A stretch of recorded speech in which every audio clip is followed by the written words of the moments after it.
Hi! So yeah, we're doing a book Unhaul. And I feel pretty proud. So I am literally still sitting here. I was filming another video that had to do with what I learned from reading a lot of self-help books. And I'm like, doing a little book Unhaul at the same time, because clearly I didn't like all of them, but I can still pass them on. So we're just gonna dive right into it. The 5 a.m. Club by Robin Sharma. Yeah, maybe someone else will find this useful. It completely lost me by the fact that it's written like a very strange novel, which no one I've seen talk about this book. No one mentioned that. Yeah, no one. Also, basically, it's basically you wake up at 5 a.m. and your life gets better and other things. I didn't like it, so I literally didn't take anything away from it other than wake up at 5. But at least it wasn't terrible. Well, meh. Mel Robbins, the 5-second rule. It didn't ring true to me. I don't remember anything about this book. I cannot remember what the 5-second rule is. Well, actually, I do. Spoilers! You count down from 5 and do the thing that you're hesitating about doing. You know what I do instead? I go, what do I not want to do right now? And I go and do that one. Because then it's done and dusted and I don't need to do it. Like, mind you, often I'm also playing a YouTube video in the background. Then I go, okay, what do I not want to do right now? Sort the laundry. So I go listen to the YouTube video and I sort the laundry. And I put it away because then it's done. Did not need to be that huge of a book. Tara Brush, Radical Acceptance. A lot of religion. LA Buddhism, basically. And didn't suit me. Did not suit me, but I don't feel bad about passing it on. Can't really remember about this book, but it's Jen Sincero's You Are a Badass. Again, can't really remember anything about this book. Maybe someone else. At least it's a cheery yellow. It's a very lovely yellow. Rachel Hollis, Girl, Wash Your Face. Wasn't useful for me. Sofia Amoruso's #GirlBoss. She did start the whole girl boss entire thing, so she's got that. She was also the CEO. She was the founder of Nessigal, and I liked reading about how she got to get to that point, but yeah. Brian Tracy's No Excuses, quite like this one, liked this one. It's helpful, and I don't feel bad about passing it on. Someone will definitely find this useful.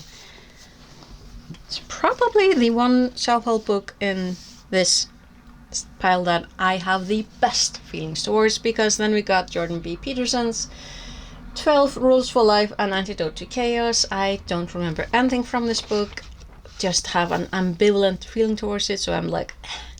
So I like the Brian Tracy one way more. And then the rest of them. How many were there? Ew. So that was almost half of the books that I read for that video that are being passed on straight away. One of them is going into recycling, so I'm not showing that here. So that's...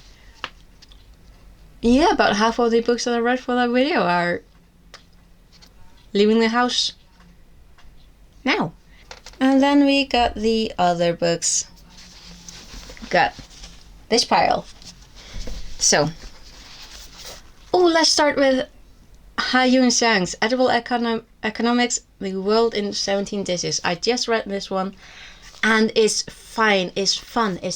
He's talking about economy, or economics, in conjunction with a lot of food stuff, like acorns and carrots and strawberries. So interesting. So I feel good about passing this on, because I feel like someone else is going to be a little bit of a geek about this one, so I'm like... And then the rest, let's see. Out of all the books here, this is one that I couldn't read. This is Eric LaRocca's Things Have Gotten Worse Since We Last Spoke. I am not the person for this book. Possibly this author. I'm too much of a coward. Like this was a little bit too much for me. Which I'm sad about because I've heard so many people talk about enjoying his writing, and I'm like, I can't enjoy it. So hopefully someone else is going to find it at the my little town in Iceland's donation shop and be excited about it. I'm hopeful. I'm also going to donate Christina Henry's Good Girls Don't Die. I quite like this one, but I'm not going to reread, so I'm going to pass it on. It's about Celia, Ali, and Maggie, who all wake up in a very, very strange circumstances, and there's always, well, a male presence that is negative.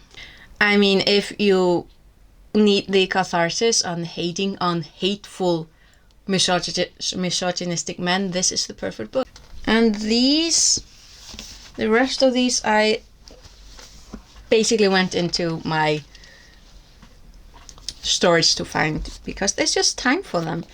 This is Ronald Levin's Comic, Curious and Quirky, News Stories from Centuries Past. Very interesting. Very short excerpts from literal, actual news stories from the past in America. It's just there's commentary by the author that weren't as funny as you probably thought they were. At least I didn't find them that funny, particularly with one depressed raccoon, and the commentary that he left with that story just infuriated me. As interesting as these news stories are, because getting a look into the past, into history of another country even, it is really interesting, but the commentary is just... But yeah, geeky book for the geeks in my town. And this one is so cute, but I'm going to donate it because I'm not going to reread it, but it's Victoria Walker's Snuck in Iceland. I literally picked it up of Amazon because it had Iceland in the title, because nationalism. And it's so cute! It's about a British woman who goes to Iceland after her... I can't remember which one dumped which, but basically her now ex-boyfriend is... He's toxic, like he's a red flag all over. And then she goes to Iceland to open up a store. That sounds really cozy. And she meets an Icelandic man and romance. It's a cute and cozy romance that takes place in Iceland and is inspired by the author's trip to Iceland. So I was like, shush. So I was very impressed by it. It was so cute. I mean, a bit of stereotypes, but hey, don't mind it.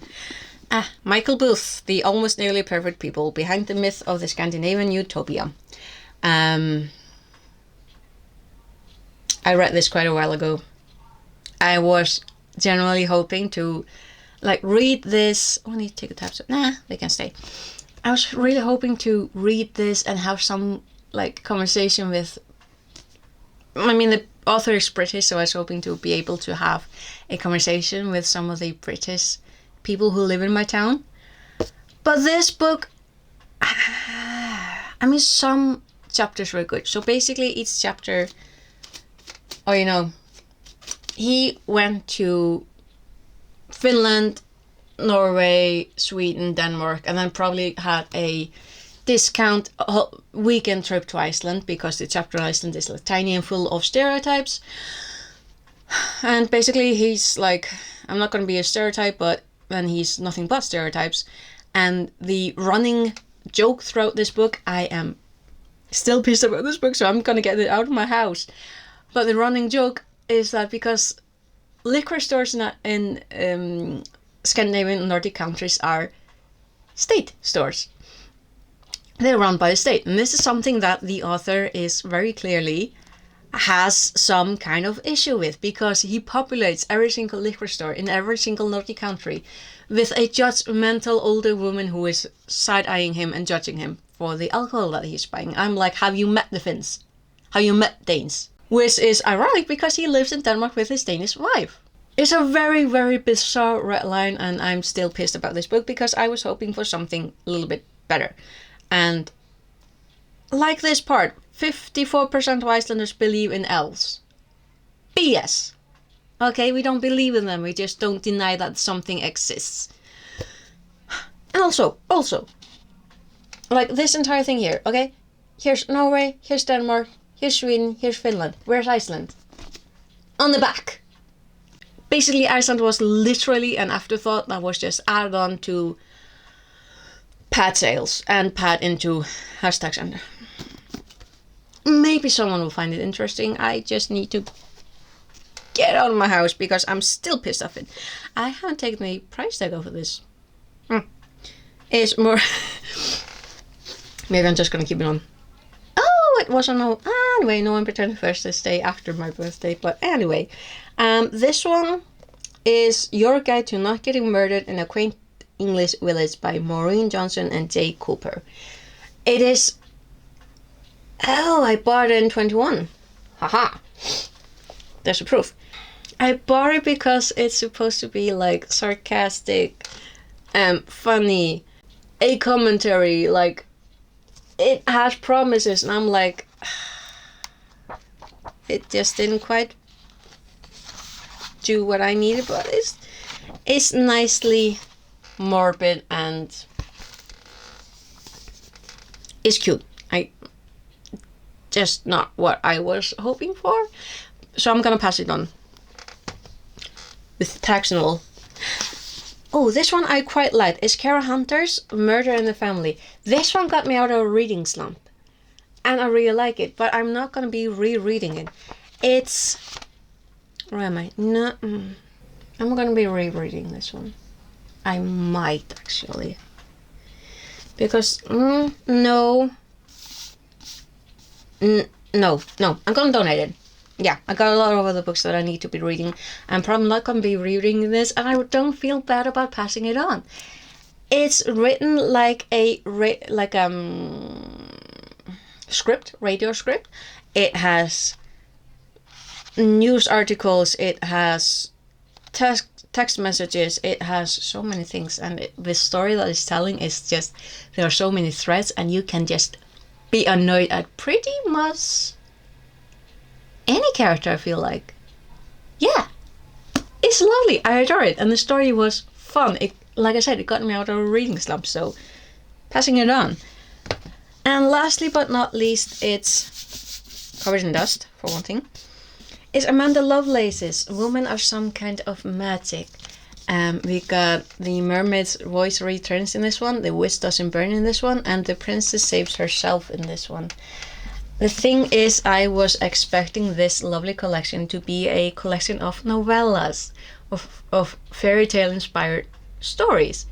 They're not, they're poetry. They are poetry collections of feminist poetry. And I'm not mad about it. It's not what I expected. And I don't feel bad about passing it on, because I'm not going to be rereading these. But like I said, I feel good about passing them on. So that is my lovely, lovely stack of books. I think it's like 20 all in all, so good job!